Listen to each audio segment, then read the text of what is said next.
दोस्तों आज की इस वीडियो में हम लोग ये समझेंगे कि प्राकृतिक संख्या क्या होता है, पूर्ण संख्या क्या होता है और पूर्णांक क्या होता है। ठीक है, तो आप लोगों को अगर आप लोग गणित पढ़ रहे हैं तो आप लोगों को इनका नाम जरूर कहीं ना कहीं आपको सुनने को मिलेगा। तो आपको ये जरूर समझना चाहिए क्योंकि ये बिल्कुल बेसिक वीडियो संख्या के ऊपर। ठीक है, तो चलिए सबसे पहले हम ये जान लेते हैं कि प्राकृतिक संख्या क्या होता है। तो देखिए, प्राकृतिक संख्या बोले या फिर प्राकृत संख्या बोले, दोनों एक ही चीज़ है। यानी प्राकृतिक संख्या का दूसरा नाम प्राकृत संख्या भी है। इसको अंग्रेजी में बोला जाता है नेचुरल नंबर। ठीक है, अब हम समझते हैं प्राकृतिक संख्या क्या होता है। तो अब आप लोग ध्यान से सुनिएगा, गिनती में जितनी भी संख्याएं आती हैं वो सभी संख्याएं प्राकृतिक संख्या कहलाती हैं। या फिर हम दूसरे शब्दों में कह सकते हैं कि गिनती वाली सभी संख्याओं को हम प्राकृतिक संख्या कहते हैं। ठीक है, तो गिनती कहाँ से शुरू होता है? गिनती एक से ही तो शुरू होता है। तो यहाँ पे हम ये मजला कोष्टक बनाएंगे और गिनती लिखेंगे। एक से गिनती चालू होता है तो हम एक लिखेंगे, फिर 2, 3, 4, 5, 6, 7, ये ऐसे ही गिनती आगे तक बढ़ता जाएगा। अब आप मुझे ये बताइए कि क्या गिनती कभी ख़त्म होता है? गिनती कभी नहीं ख़त्म होता। ठीक है ना, यानी कि अगर मैं आपसे कहूँ कि 1 से 10 तक गिनती सुनाइए तो आप कैसे सुनाएंगे? 1, 2, 3, 4, 5, 6, 7, 8, 9, 10 इतना सुनाएंगे। अगर मैं आपसे बोलूँगा 1 से 100 तक गिनती सुनाइए तो आप 100 तक जाएंगे। अगर मैं बोलूँगा कि 1000 तक सुनाइए तो आप 1000 तक जाएंगे। लेकिन क्या गिनती 1000 तक होता है? क्या 100 तक होता है? नहीं, गिनती कभी ख़त्म होगा ही नहीं। अगर आप गिनती गिनना चालू करें तो आपके बूढ़े होने तक आप गिनते रहेंगे, लेकिन गिनती कभी ख़त्म नहीं होगा। समझ में आ गया ना? यानी कि हम कह सकते हैं कि गणित में प्राकृतिक संख्याएं बहुत ज़्यादा होता है। इतना ज़्यादा होता है कि हम पूरा नहीं काउंट कर सकते हैं। ठीक है, चलिए इतना आपको समझ आ गया। अब देखिए, मैं आपसे एक सवाल पूछता हूँ, आप लोग मुझे बताइए कि 10 प्राकृतिक संख्या है कि नहीं है। ठीक है, तो अब आप लोग ध्यान से सुनिएगा, मैंने क्या बोला? प्राकृतिक संख्या किसे कहते हैं? गिनती में जो संख्याएं आती हैं वो सभी संख्या प्राकृतिक संख्या कहलाती है।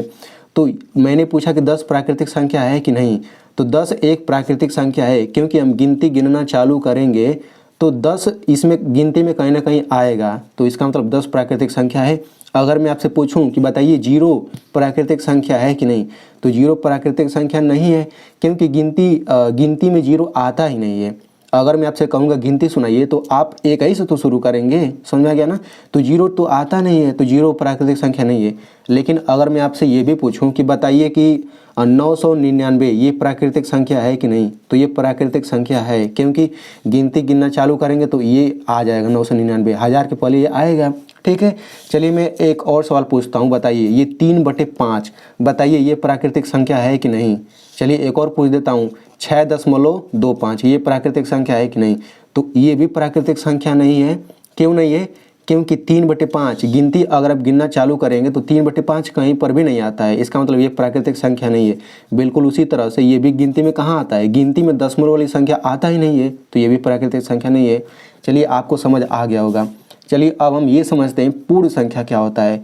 तो देखिए, पूर्ण संख्या को इंग्लिश में बोला जाता है होल नंबर। ठीक है, अब देखिए पूर्ण का मतलब होता है ना पूरा, कंप्लीट। ठीक है ना, यानी कि अब आप मुझे ये बताइए कि क्या 0 के बिना संख्याएं पूरा होती हैं, कंप्लीट होती हैं? बिल्कुल भी नहीं। अगर 0 हमारे पास नहीं रहेगा तो हम 10 नहीं लिख पाएंगे, 100 नहीं लिख पाएंगे, 1000 नहीं लिख पाएंगे। समझ में आ गया ना? तो ये आपको समझ आना चाहिए। इसका मतलब क्या कि जो ये सभी संख्याएं हैं इनके अलावा हम 0 भी अगर बढ़ा दें तो उन सभी संख्याओं को हम पूर्ण संख्या कहते हैं। समझ में आ गया? तो यहाँ पे हम मजला कोष्टक लिखेंगे और बिल्कुल यही गिनती वाली संख्या हम यहाँ पे लिख लेते हैं। 1 हो गया, 2 हो गया, 3, 4, 5, 6, 7 ऐसे करके ये आगे बढ़ता जाएगा। ठीक है ना? और इसमें हम क्या करेंगे? 0 भी बढ़ा देंगे। देखिए मैंने 0 भी बढ़ा दिया, यानी कि यही सब संख्या इसमें भी आ जाएगा और 0 भी आ जाएगा। अब आपको जो ये सभी संख्याएं आपको दिख रही हैं, इन सभी संख्याओं को हम क्या कहेंगे? पूर्ण संख्या कहेंगे। समझ में आ गया?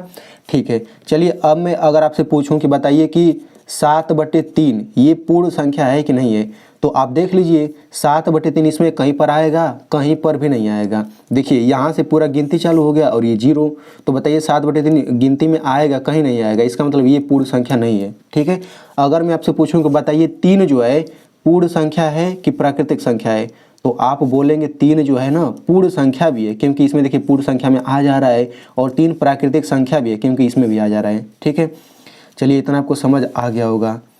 अब हम लोग देख लेते हैं पूर्णांक क्या होता है। ठीक है, तो देखिए पूर्णांक क्या होता है? पूर्णांक में ये सभी संख्या होता है।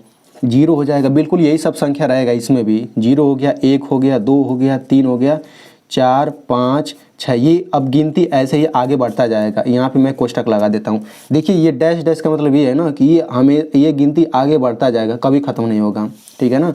अब क्या होगा, इसमें माइनस वाला भी संख्या आ जाएगा। ये हो जाएगा -1, ये हो जाएगा -2, ये हो जाएगा -3, ये हो जाएगा -4। अब ऐसे ये गिनती माइनस में चलता जाएगा, तो ये भी तो बहुत दूर तक जाएगा, ये भी कभी ख़त्म नहीं होगा, ठीक है ना। अब इसमें आपको देखिए, अब ये सभी संख्याएं जो आपको दिख रही है ना, ये सब पूर्णांक है। इन सभी संख्याओं को पूर्णांक कहेंगे।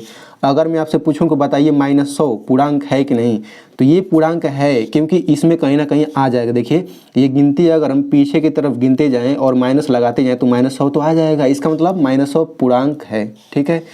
अगर मैं आपसे पूछूं कि बताइए कि 5 पूर्णांक है कि नहीं, तो है, क्योंकि देखिए 5 इसमें आ जा रहा है, ठीक है। तो आपको समझ आ गया होगा। अब मैं आपसे एक सवाल पूछता हूँ, तो आप लोग इसका जवाब सोच समझ के दीजिएगा। बताइए 0 पूर्ण संख्या है कि 0 पूर्णांक है?